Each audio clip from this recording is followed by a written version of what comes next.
अध्यक्ष, प्रधान जी, सारे बुजुर्गों, नौजवान साथियों, मातृशक्ति, सबको मेरा हाथ जोड़कर प्रणाम। मेरे ख्याल से प्रशासन को पता तो लग ही गया कि ये लोग रुकने वाले तो हैं नहीं है और मीटिंग के लिए बुला रहे हैं। मेन तो मकसद ये देखो कि ये चावे के हैं और आपा के चावा,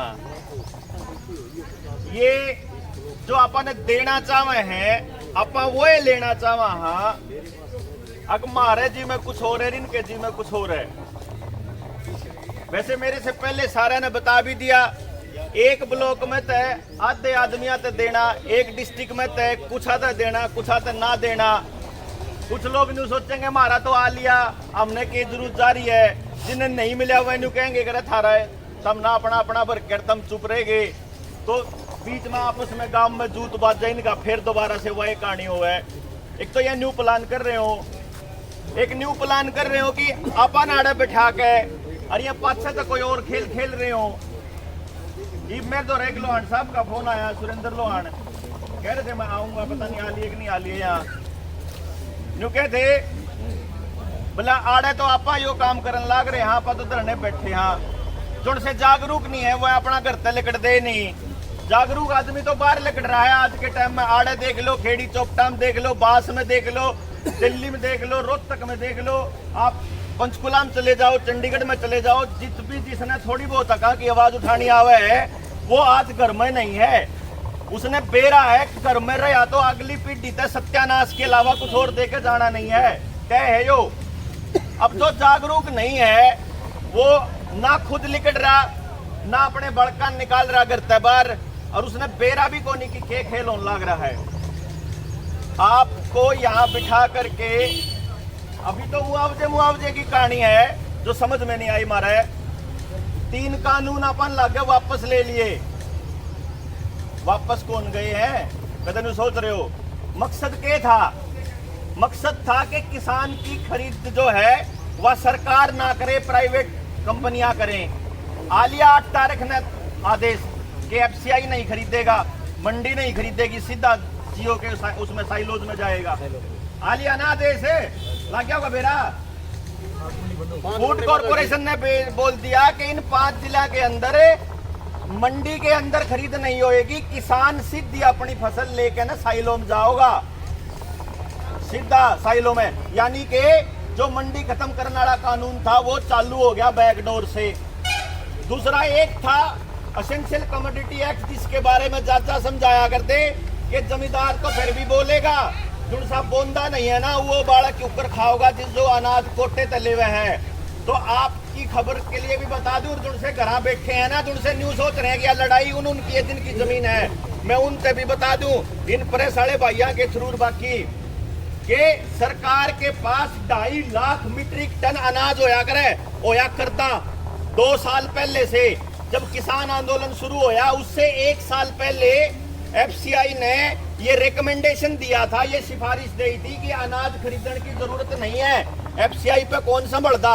ये जान के पानी मार मार के खराब करने का जो खेल था ना, वो न्यूए था कि आम आदमी न्यू कहने लग जावा कि आड़े तो भ्रष्टाचार है और प्राइवेट कंपनी में सुरक्षित रहेगा, ताकि आम आदमी के सामने सरकारी, जैसे सरकारी बिल्डिंग है, सरकारी दफ्तर है, उनके अंदर जो सरकारी कर्मचारियों को बदनाम किया जाता है, उसका मकसद ये हुआ है कि आम आदमी अपनी मौन स्वीकृति दे दे कि ठीक है रे ये डिपार्टमेंट तो प्राइवेट होने चाहिए, ये काम कुम कौन करते। यह चीज लोगों के दिमाग में डाल ली जाए। तो मैं ये बताऊं था कि किसान आंदोलन से पहले एफसीआई ने कह दिया कि हमारे को अनाज खरीदने की जरूरत नहीं है। वो अनाज क्या खातर होया करता एफसीआई पे कि अगर मान लो देश के अंदर एक्स्ट्रा ऑर्डिनरी कंडीशन आ जाए, कि भूखमरी महामारी आ जाए, कोई युद्ध आ जाए, अकाल पड़ जाए या फिर बाढ़ आ जाए, तो उस केस में सरकार के पास कम से कम 2 साल तक पूरे देश में खुआन का अनाज रखना चाहिए। यो इंतजाम एफसीआई का निर्धारण करके एफसीआई का जब गठन करा था, उसका मकसद यो था कि आगे तय देश की जनता में भूखमरी नहीं आनी चाहिए, देश की जनता भूखी नहीं मरनी है, चाहे ना फसल तो ना हो कोई बात नहीं। लेकिन इन्हें क्या करा, धीरे धीरे वो अनाज जो है बांटना स्टार्ट कर दिया। कुछ अनाज खराब हो गया उसको नष्ट करना शुरू कर दिया, जो बढ़िया अनाज था उसका एक्सपोर्ट करना शुरू कर दिया। पिछले साल तक 100 लाख मीट्रिक टन रह गया था और पिछले हफ्ते की एफसीआई की रिपोर्ट है, एफसीआई के पास केवल 40 लाख मीट्रिक टन अनाज बचा हुआ है। यानी कि जो गांव में गरीब आदमी बैठा है, जो कोटे का राशन ले हुआ है, उसको केवल 6 महीने और राशन मिलने वाला है। उसके बाद उसको राशन नहीं मिलेगा। काम धंधा उसका पहले से चौपट है, वो कहां जाएगा आप सोच लो। कि आपको अगर काबू करना है तो आपका खाना काबू करना पड़ेगा। आपकी रोटी जिसके हाथ में होगी आप डुगडुगिया उसके हिसाब से बजाओगे। यही कारण था कि सरकार ने एक बीमारी का ड्रामा करके उस बीमारी के जो इलाज के नाम पे केमिकल शरीर में डालने के लिए ये नहीं कहा आप लोगों को कि आप ठीक रहोगे, आपके दोबारा बीमारी नहीं होगी। या कही सरकार ने कि अनाज नहीं मिलेगा कोटे तय, तनख्वाह नहीं मिलेगी, पेंशन नहीं मिलेगी, ड्यूटी पे नहीं जान देवांगे, बाहर नहीं निकलने देवांगे, रेल में नहीं चढ़ने देंगे, बस में नहीं चढ़ने देंगे, एड सेक्रेटरिएट में तहसील में काम नहीं होंगे। समझ गए कहानी?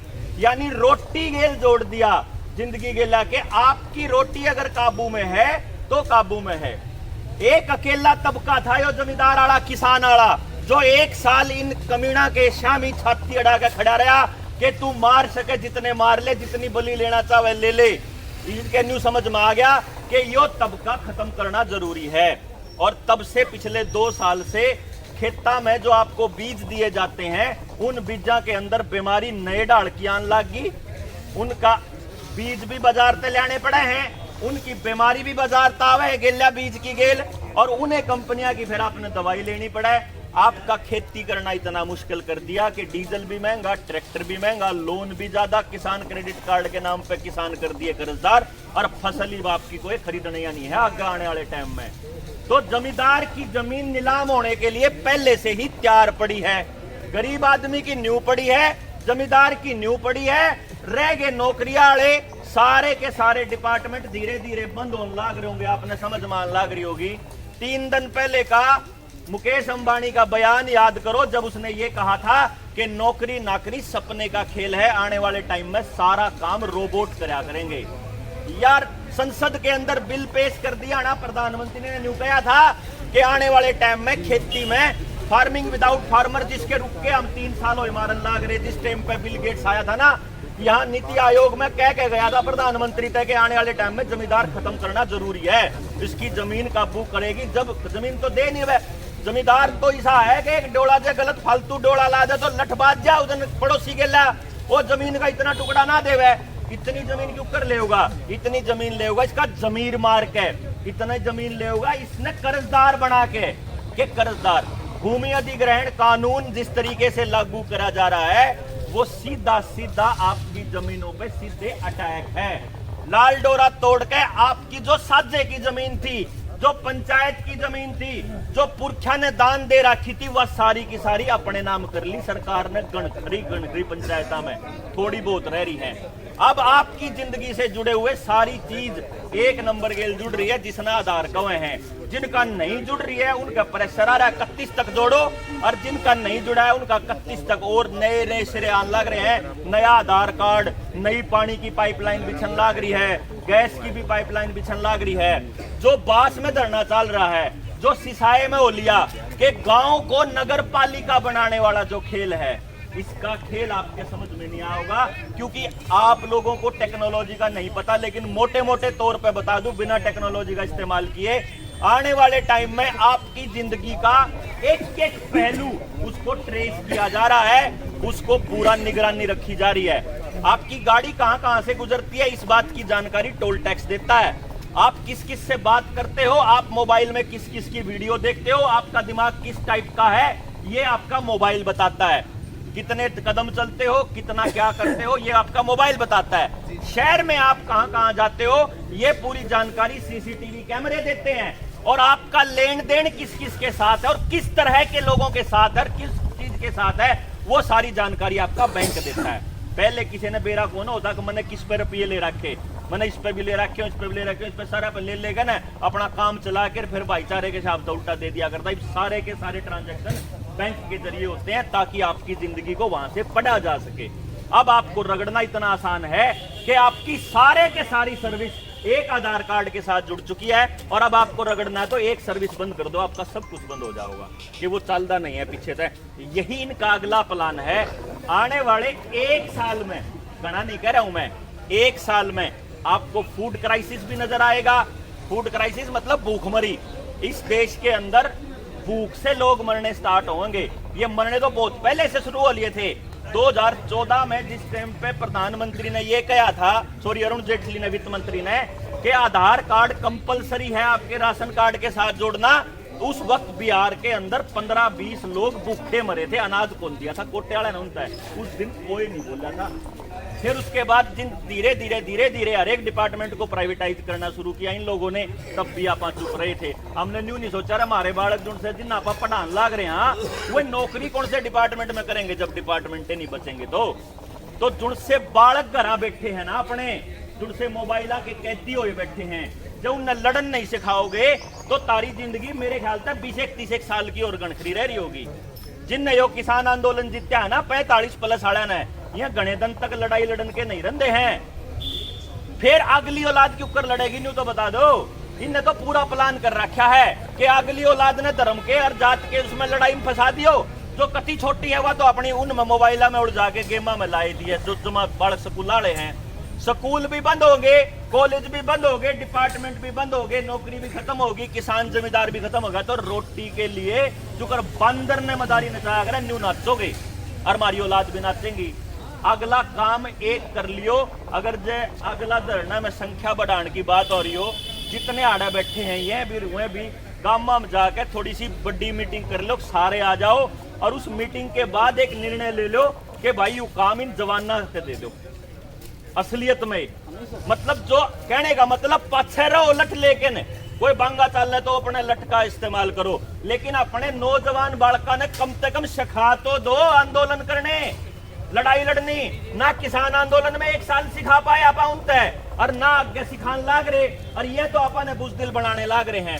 सिलेबस काट के लोकतांत्रिक अधिकार क्या होते हैं कुछ पता ही नहीं है। यो मारे नौकर लकड़ के कौन आन दे, मालिक आ रहा है और मालिक से बात कौन कर दे, या इतनी एंड क्या के नाम की है, क्योंकि नन्यू बेरा है कि ये तो थोड़े दिन और 5-4 साल और किलकी मार लेंगे, इसके बाद जब इनके गोटे ढीले हो लेंगे फिर इनकी औलाद तो है को नहीं, फिर रगड़ देंगे। तो इसलिए थोड़ा सा मेरे ख्याल से हम ये आप लोग कल फेराओगे, परसों फेराओगे, आप तो फिर बात करांगे। ज्यादा लंबी चौड़ी बात आप जब कराएंगे, जब फिर बैठे होंगे, जब बीच में होंगे, तो धरने समापन का टाइम है। मैं मोटा बताना चाहूँगा कि जितना जल्दी हो सके 2 काम कर लो बस। एक तो गामा में तय यो मोबाइल किस तरह काटा जावे इसका इंतजाम कर लो, टेलीविजन और अखबार किस तरह निकाला जाए इसका इंतजाम कर लो। कि खबर हमारे काम की कोई खबर कौन आंदी, ना अखबार में ना टेलीविजन में, बकान किया हुए हैं। टेलीविजन, अखबार और मोबाइल की रेडिएशन ये कैसे निकाली जाए, सीसीटीवी कैमराज।